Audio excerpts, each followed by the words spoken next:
Well, hello there. Good morning, afternoon, or indeed evening, the time of the vampire. And I'm here just to give a brief intro to what's going to follow.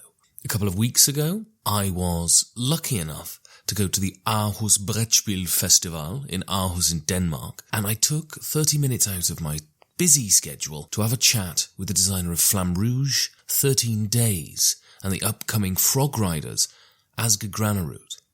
Hopefully, you'll enjoy what you're about to hear. And Morten, thank you for not throwing me out of your house. And without further ado, Asger Granerud. Here we are, out of the hubbub, fresh from the Aarhus Brætspilkon. Aarhus Brætspilsfestival. That's what I said. You just misheard me. You speak all the languages. Drunk. I speak all the languages. And I'm here with Asger Granerud. That's good enough. Yeah? How do I say it? If you pronounce it in Danish, it's Asger Granerud. Asger Granerud, as I said. And he is best known for the design of Flamme Rouge. Yeah, sure. One of the Poet Information Podcast's Games of the Year last year. Appreciate it. I would give you an award, but we don't have any money, Asger, I'm afraid. And the best part is the backstory of George just being so anxious about actually not liking it. Well, this is it. When you meet someone in person, it's terrible if it ends up being crap, you know what I mean? So, just to begin, just give us a brief history of who you are, what you've done, and why you got into game design, of all things. Well, I'm a 34-year-old guy living in... you look so much older. Copenhagen, thank you. Living in Copenhagen, and I've played board games since I was a wee kid. I started playing like the casual classics, Monopoly, card games, chess around 6, 7, 8, and never stopped playing. Gaming has always been a very big part of my life. Then Magic the Gathering stole a few years from me. Then Warhammer stole 1.5 decade. Wow. Which Warhammer? Warhammer, the only Warhammer Fantasy. If you add something, it's the original, right? The Warhammer 40k, it's the one with the round bases and they screwed all that up now anyway. Did you burn your army? No. Sigmar came out? I was so fortunate that I actually almost tapped out of the hobby 1.5 years before that happening. I was already emotionally settled of not really playing. So all the frustration that my whole community of friends felt passed me by. I just laughed at them. If you can think in euros, if you can do the translation in your head, how many euros do you think you spent on Warhammer Fantasy over the years? But it's I can cheat there. Because at the tender age of 20, after high school, I moved to the UK. I moved to Nottingham to work at Games Workshop HQ. Wow! And back then, the sales, the internal sales price for buying Games Workshop figures was roughly a 90% discount. Bloody hell. And that was actually more expensive than it was 5 years before, so the regulars thought it was getting a price hike was coming. So I bought a lot of armies back then, and I bought even more just before I left. So I haven't really spent a lot since then, and I won a lot of tournaments, got a lot of more prizes. And so you say you work for GW? Yes. So you worked in sales, yes, selling to the Danish market, yes, right? Was the aspiration then to be a GW designer? Certainly, yes, absolutely. I moved there not to man a phone and take orders for bits. That's not what I've moved there to try and see if I could become a game designer.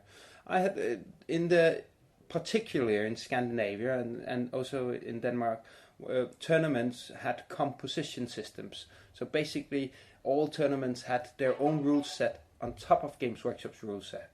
Okay, that meant we tweaked a lot. We did a lot of house ruling, worked a lot with the core rule set that Games Workshop made to, in our opinion, balance it and make it more viable. So that was a big game design exercise, actually, in hindsight.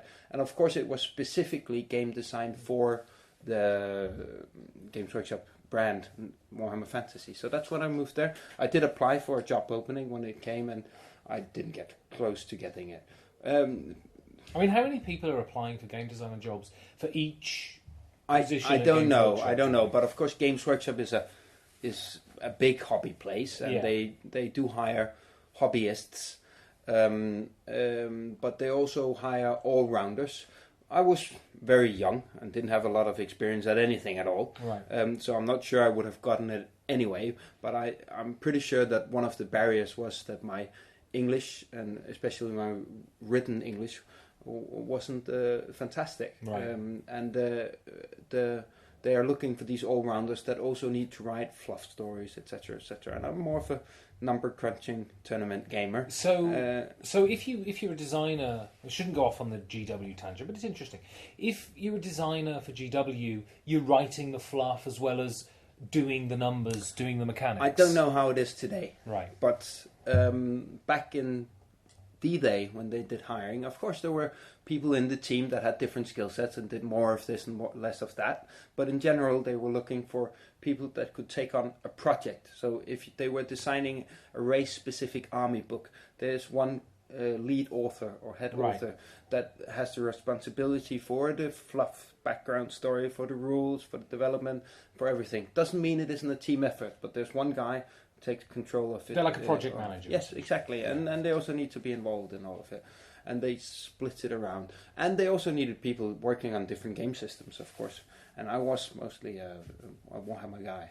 I've played 40k, I've played there a lot of During Scares, I've played Blood Bowl and Warhammer and Epic, and I can keep going, yeah. So how does someone go from designing for crunchy rule sets like Warhammer Fantasy Battles to something like Flamme Rouge? Because as far as I can see, they couldn't be further from each other.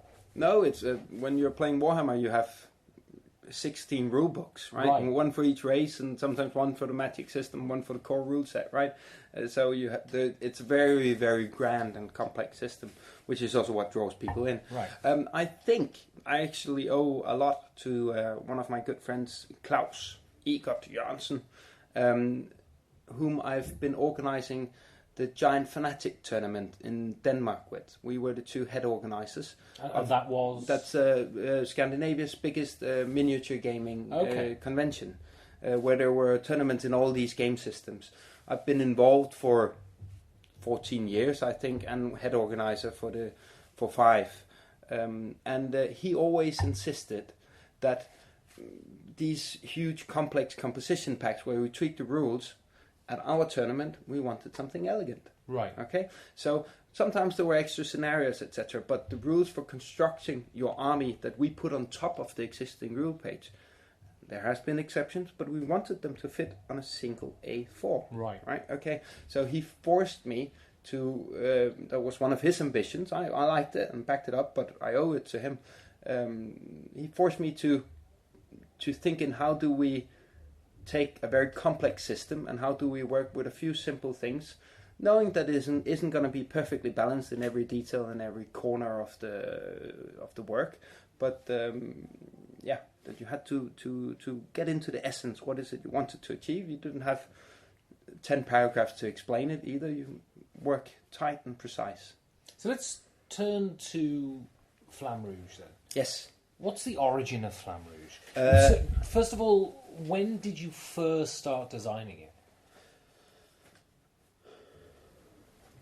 It was, I think, November-ish, 2013. Okay, so it came out in 2016.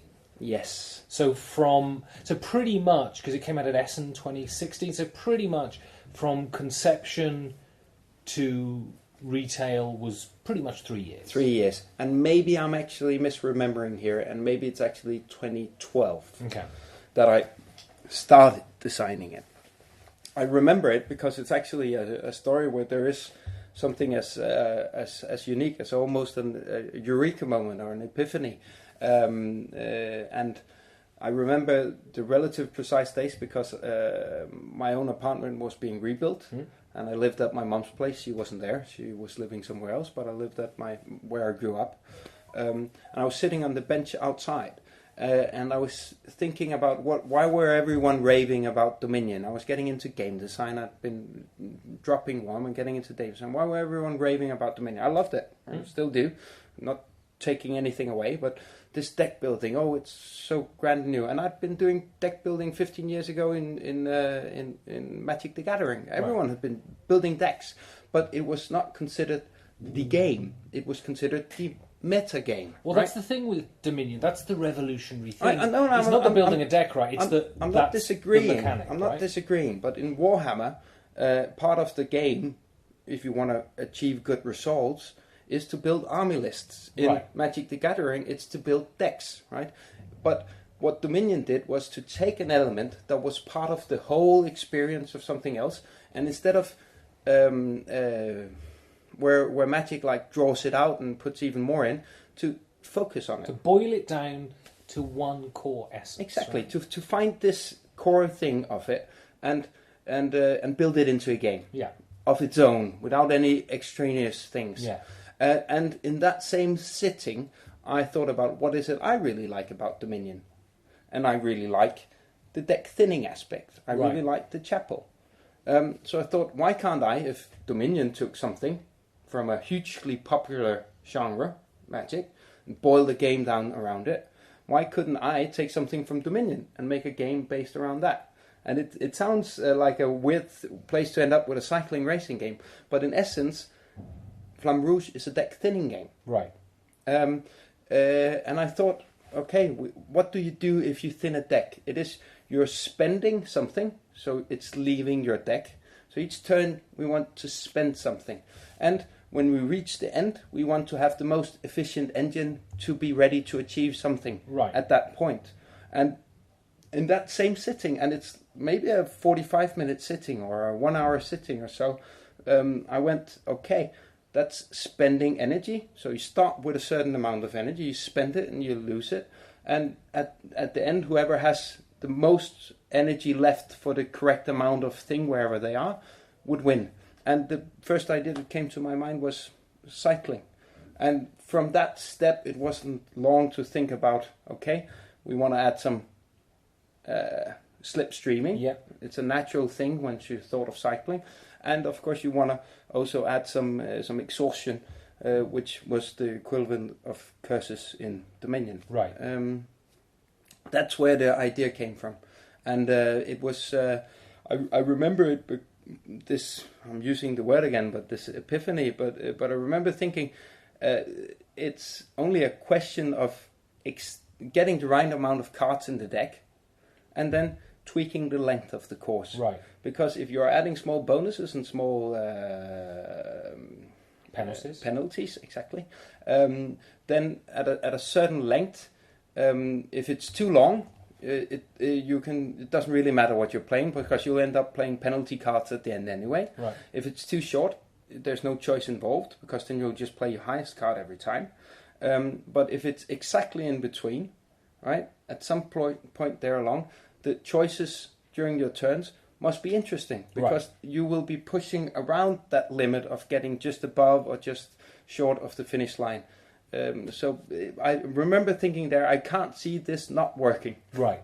So when did you get the idea for the two cyclists? Because what I enjoy about the game is that balance of positioning one cyclist to allow the other to allow the other to be able to sprint at the end and win.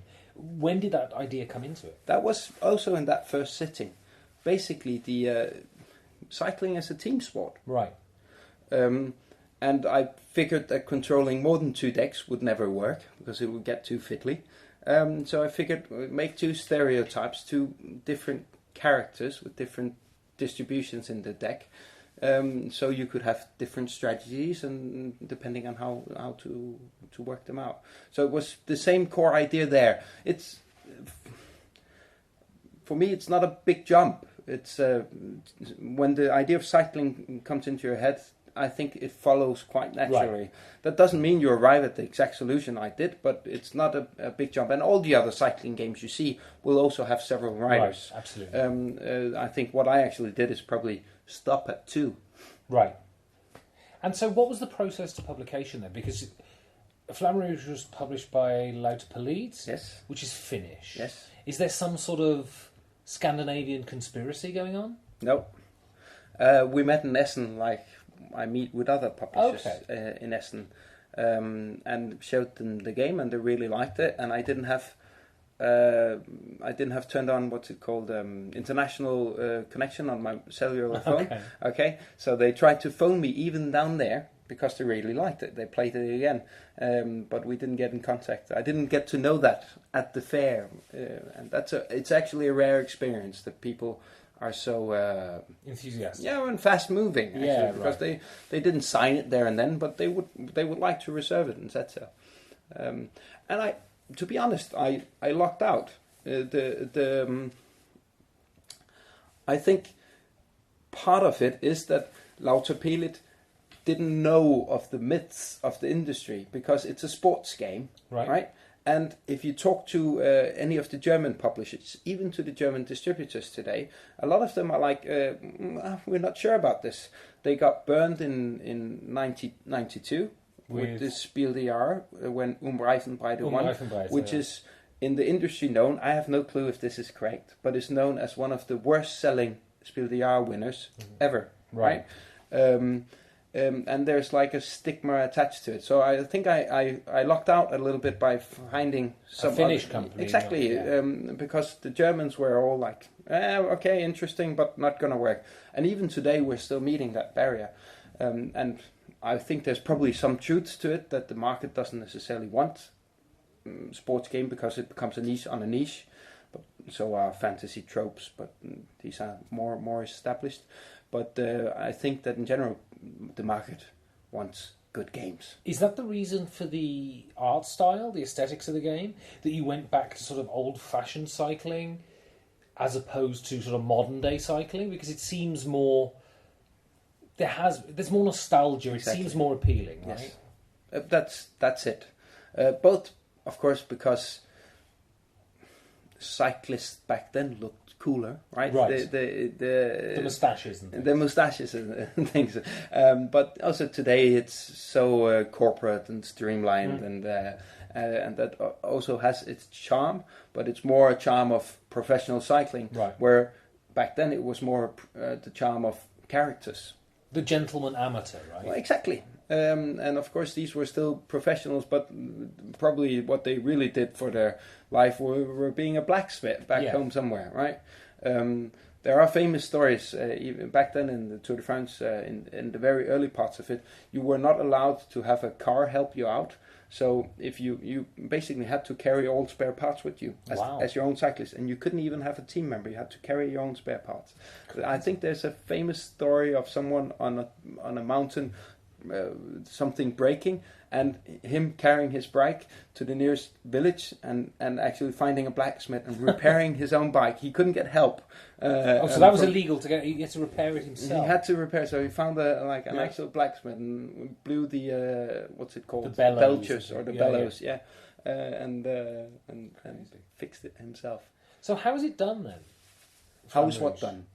Flamme Rouge. How is it done since it came out? Because within the within the commentariat, everyone says they love it.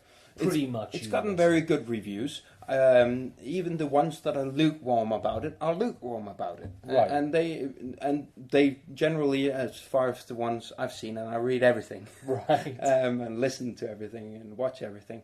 They still mention that they can see that it's a quality game, but it might not be for them. And you can't make games for everyone. Right. That's the first thing. I know personally perfectly well there are plenty of games that are getting rave reviews and grades everywhere, and okay, I can see they're well designed, but it's not your thing, right? It's not my thing. It doesn't get me excited. But yeah, they're done well. It's the first print run sold out basically in less than, I think it was 6 or 7 weeks after publication, and we are getting to the bottom of the second print run, and we ordered this third, and then there's general. And when I say we're ordered, it's of course the publisher that ordered it, and it's going to the US and to France. Those I know for sure, and the rest I don't know. But I think that's good.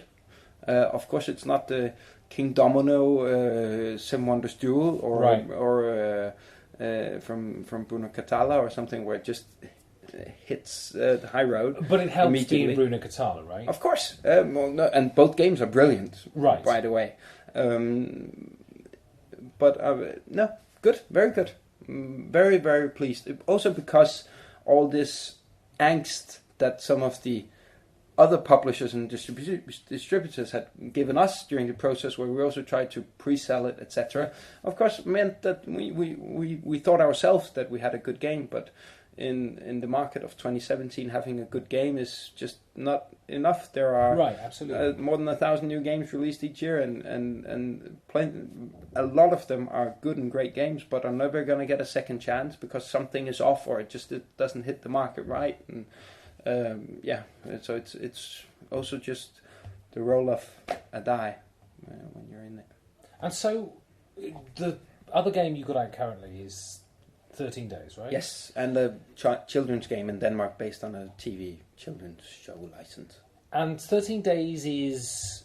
People are calling it a sort of short Twilight Struggle, right? Well, we're calling it so ourselves. Right. Yes. And this was published by Ultra Pro. Yes, originally picked up by Jolly Roger Games, okay. But in the meantime, Jolly Roger Games, like so many other companies Folded? in the industry, got bought by Ultra Pro. And Ultra Pro are not known for games; they're known for game accessories. Yes.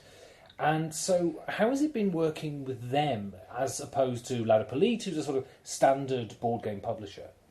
Do they feel different, or do they seem to know what they're about? The difference here is that it was a Kickstarter project. Right. Not run by us, but by the publisher and run by Jolly Roger Games. And Ultra Pro is not a long-established board game publisher, but the whole point of them buying Jolly Roger Games, and they've also hired other people internally in the organization, is to set up an actual board game publishing. So they've got more than 5 games, because some of them, of course, bought through Jolly Roger, but also some that they're taking in and developing and moving forward. They're doing 2 other of our games in 2017. Okay. 13 Minutes, which is a even shorter version. Is this like a micro game or something? It's love letter. You have 13 cards. Surprise. 2 times 13 cubes, and that's the game. And you take turns playing a card, and you have a hand of one card, and you draw one, and you play one of them, and you keep the other one, like in Love Letter. Right. But but then you win the Cold War.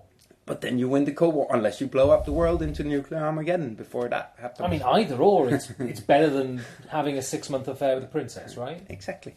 Yes, or the current situation politically. And so, let's talk about the future. So you've got 13 Minutes coming out, and you said to me before I turned the mic on that you've got like 1,000 games or something coming out. I think I said 13,000. All right, well, you exaggerate, I tell the truth. That's the difference. So, I mean, how many did you say you've got? 8 or 9 games coming out in the next 2 years? I'm counting here.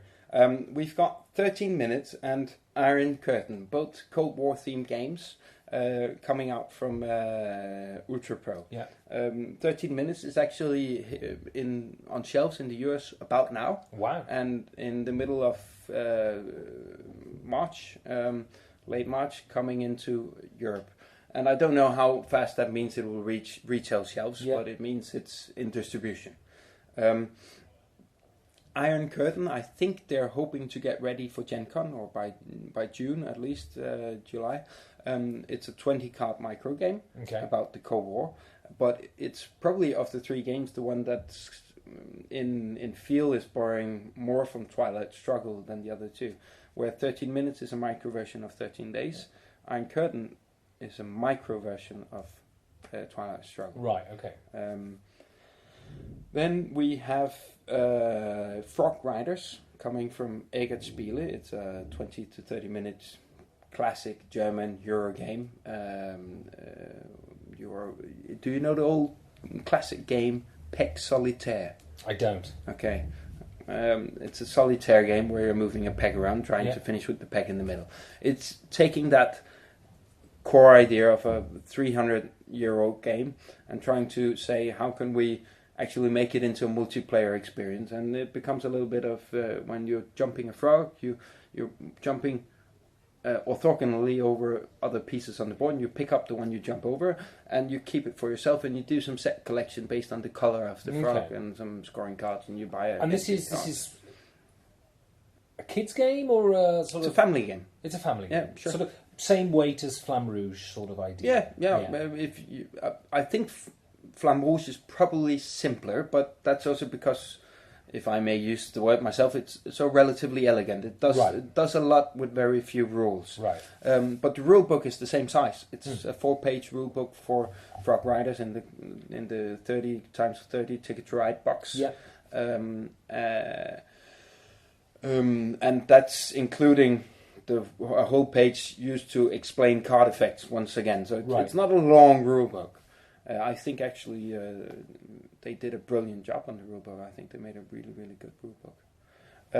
And that's reaching, I think that's finished on the printer on the 10th of March, which is like next week. My birthday. Oh, fantastic. I'll send you a copy. Fantastic. And it even has German and English rules. So even though you speak all the languages, you can at least I can read both of them at the same time. Yeah, sure. I have this a thing where I can split my eyes so I can read both of them at the same time. Because I'm an alien. What else have you got coming out? Or is it George just speaking all the languages and he you does speak all the languages. Do all the accents? Well, but we share the burden. Okay, you share the burden. Okay. Cranio Creations. Yep. Yeah. Steam Park, Dungeon Bazaar, Unusual Suspects, sorry, are doing Admiral of the Black. I am very much looking forward to... Of course, I'm looking forward to seeing all these games, but I think this could become a real, like a convention hit at Essen. Okay. It's a cooperative game. It's a real-time game, like Escape. But where Escape is constant real-time, this is what I'd like to call a turn-based real-time. Okay. Turn-based real-time worker placement co-op. Each participant has a 30-second sand timer. And there's a 3D pirate ship that goes maybe, I think, 10 inches into the air. So a big, sturdy pirate ship that goes into a box. You have to take the mast off and put it on each time. And in this ship, there are holes for the sand timers, so they don't fall over when you move the ship around. And basically, you're the crew on the ship, and you have to cooperate to navigate it around. So there's a spot on the ship for loading the cannons. You put your sand timer there in your color, and everything on a ship or everything on these kind of things takes time. So you don't actually do the action till the 30 seconds have gone, and you block the space for anyone else. Right. Then you get to load a cannon, and then someone else could be ready to shoot it. So if they had already placed theirs, you could time your action to string them, or they could now go there, and then it will take another 30 seconds. You can raise and lower the speed. You can turn it around. Basically, just turning it around on a central wheel, and you're fighting the Spanish fleet that will shoot you, and you have to shoot them. And it's very neat, and I think it could be a hit because it plays in 20 minutes. Right. It's a game that's fun to watch, and it's got a quick turnover time, so a lot of people get to play it. There's some shouting involved, and you're talking because real time and stress. So it's fun to watch, and then I think it will be good. Fingers crossed. That's coming out at Essen then. Yes, and it's got an app for it as well, which is there's for gamers. There's not complexity on handling the scenario part of it. Now you put in these cards, and now you are using the Kraken. There's a scenario with a Kraken, right?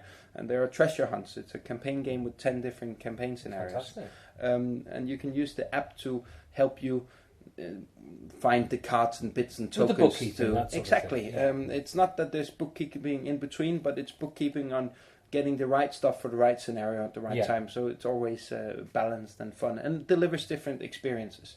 You can change the difficulty level like it should be in good co-op, so it fits you. But I'll show you a video afterwards, and you can see people shouting, and it's good.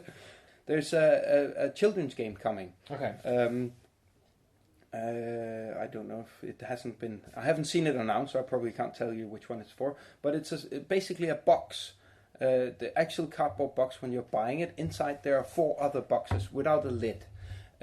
But these boxes have what's it called, like an insert. Yeah. Right? So in each box there are eight rooms, and in the rooms there are doorways, so it goes taller.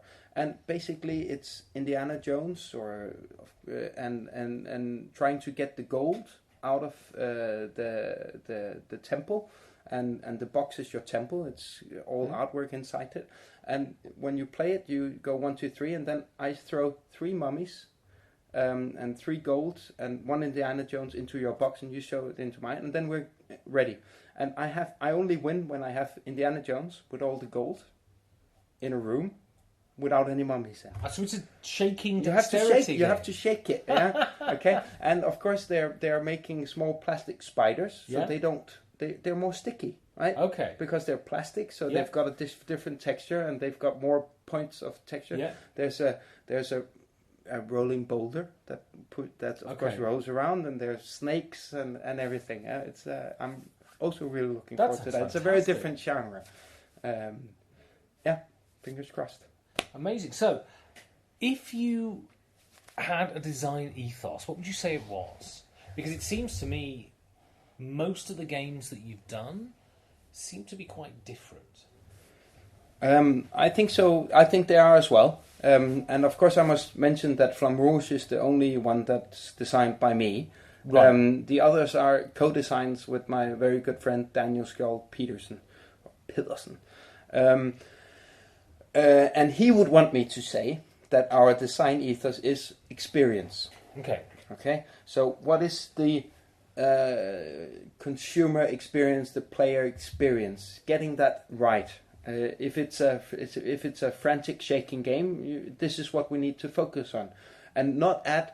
If you can find that core experience, then don't add so much that you start detracting from that core experience. Of course, you need to add enough so people are interested in playing the games more than 5 times, right?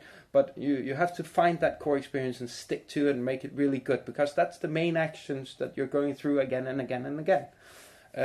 So getting that right is highest on our design ethos. What I usually add, and he always interrupts me and tells about the experience part of it, is that I think that unless you're playing like a shaky game where it isn't micro decisions, I like having, instead of a huge thinky turn, right, where you're getting all details planned out, so you have exactly this amount of resources to hit this and exactly that amount of turns or time or whatever resource to hit that, making many smaller actions or decisions. And if you're doing this right, you're getting a better flow of game, and there can still be strategy, but it becomes the effect of the incremental actions you have taken. So it adds up during a game, instead of making big crunchy decisions where if you place a foot wrong, everything collapses. You have this. I prefer that. I think that so you build on a lot of your decision tree has a lot more branches. Yes, smaller steps, yeah, and each of them matters, but they don't have to matter to the extent that if you do it wrong, you're checkmate. Right. Excellent. Well, Asger Granerud. You're getting worse and worse. Really getting worse. Thank you so much for your time, and now we'll go and have dinner, I suppose. I think so. Yeah, it's been a pleasure. Yes, me too. How's Janine? She's well. She doesn't like me being away at the weekends, but she's well. Okay, good to know. Thank you.